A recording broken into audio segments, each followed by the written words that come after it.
วันนี้เรามีชื่อหมาที่แค่เอ่ยขึ้นมาก็การันตีได้เลยว่ามีแต่ดราม่า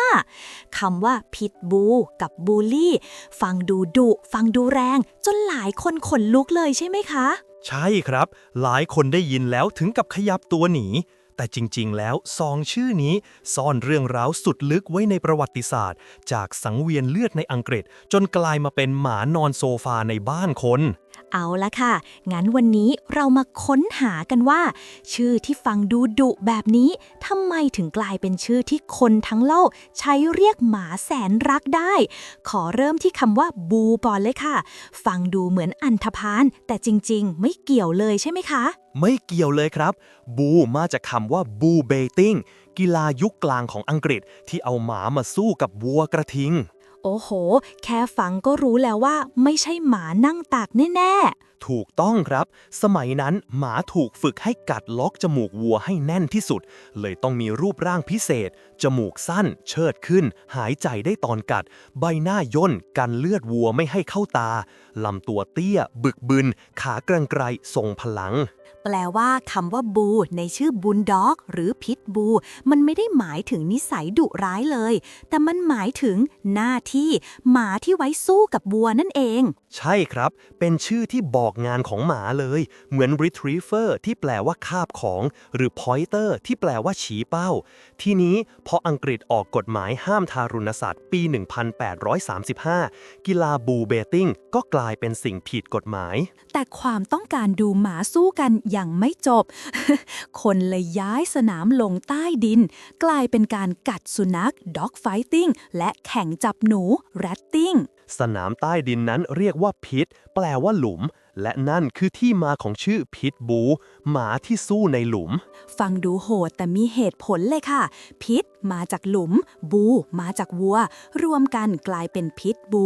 หมาที่เกิดจากสนามเลือดของอังกฤษยุคกลาง แต่รู้ไหมครับ ในสนามที่โหดร้ายที่สุด กลับมีปรัชญาที่อ่อนโยนที่สุดซ่อนอยู่ หมายถึงอะไรคะ หมาพวกนี้ถูกคัดให้ก้าวร้าวกับหมาตัวอื่น แต่ต้องสุภาพกับคน เพราะเจ้าของต้องลงไปจับหมาในหลุมได้โดยไม่ถูกกัด ถ้ากัดคนแม้แต่นิดเดียวคัดออกทันที ฟังแล้วสะเทือนใจเลยค่ะ นี่แปลว่าความโหดในสนามไม่ได้แปลว่าโหดกับคนเลย ถูกต้องครับ และนี่คือจุดเริ่มต้นของหมาที่ใจนักสู้แต่รักเจ้าของ แล้วจากหลุมใต้ดินพวกมันเดินทางข้ามทะเลมายังอเมริกา และกลายเป็นฮีโร่ของชาติ ใช่ครับ สุนัขพวกนี้กลายเป็นหมาฟาร์ม หมาต้อนวัว หมาล่าสัตว์ และเพื่อนเด็กๆ ยุคนั้นพิทบูคือสัญลักษณ์ของความขยัน กล้าหาญและภักดีแบบอเมริกันแท้ๆ อย่างจ่าสตับบี้หมาทหารในสงครามโลกครั้งที่หนึ่ง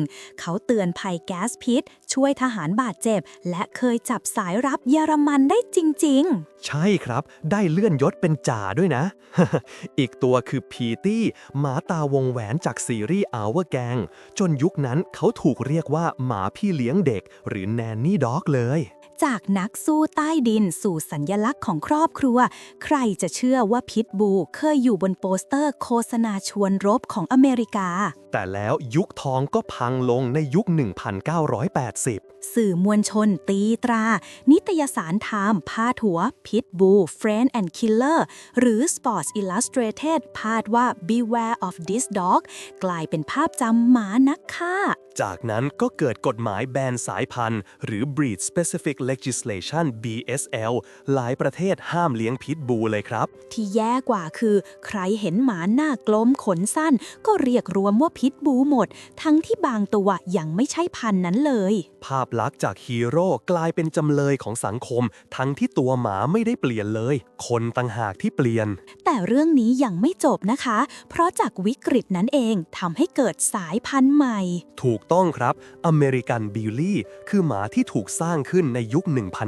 1980 เพื่อล้างภาพพิทบู โดยใช้สายเลือด APBT ผสมกับบูลด็อกหลายชนิด เช่น English American หรือ French Bulldog เพื่อให้ตัวเตี้ยลง ล่ำขึ้น หัวโตกล้ามแน่น และคัดนิสัย 900 ออกหมด เน้นอ่อนโยน มั่นคง เป็นมิตร เป็นหมาเพื่อครอบครัวโดยเฉพาะ หรือที่เขาเรียกว่า Ultimate Family Companion แล้วชื่อบูลลี่ที่เหมือนคำว่าอันธพาลเนี่ยเขาตั้งใจใช้หรอ คะ ตั้งใจครับ เขาอยากทวงคืนความหมายของคำว่าบูลลี่ให้แปลว่าบึกบึนแข็งแรงไม่ใช่ขี้รังแกอีกต่อไป งั้นถ้าจะเปรียบเทียบพิทบูเท่ากับนักกีฬา ส่วนบูลลี่เท่ากับนักเพาะกาย เป๊ะเลยครับ และปัจจุบันก็มีสมาคมรับรองแยกกันชัดเจน UKC สำหรับพิทบู ABKC สำหรับบูลลี่เป็นคนละสายพันธุ์แล้วครับ แต่แม้จะมีการรีแบรนด์แล้วก็ตาม กระแสหมาดุก็ยังไม่หมดสักที อย่างล่าสุดอังกฤษก็แบน XL Bully ไปเลย ใช่ครับ แต่หลายคนบอกว่ากฎหมายแบบนี้มันแก้ที่ปลายเหตุ เพราะปัญหาไม่ได้อยู่ที่สายพันธุ์ แต่อยู่ที่เจ้าของ เหมือนวิกฤตเจ้าของที่ขาดความรับผิดชอบนั่นแหละค่ะ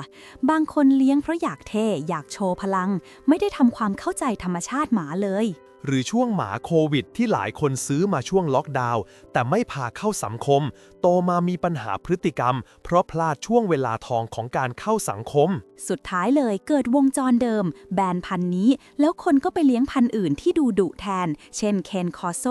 วนกลับมาที่เดิมอีก เรื่องนี้สอนเราว่า ชื่อหมาไม่ได้กำหนดนิสัยหมา แต่คนต่างหากที่กำหนดว่าหมาจะเป็นแบบไหน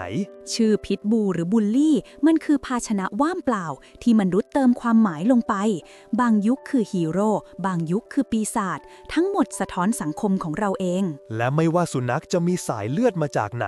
ปลายอีกด้านของสายจูงก็ยังอยู่ในมือของมนุษย์เสมอครับ ถ้าคุณชอบเรื่องราวสนุกๆ ได้สาระเปิดมุมมองใหม่แบบนี้ อย่าลืมกดไลค์กดแชร์และกดติดตาม Zero to Know ไว้เลยนะครับ แล้วเจอกันใหม่ตอนหน้าค่ะ กับเรื่องเล่าที่สนุกกว่าที่คิดครับ จากศูนย์สู่รู้สนุกทุกคลิปครับ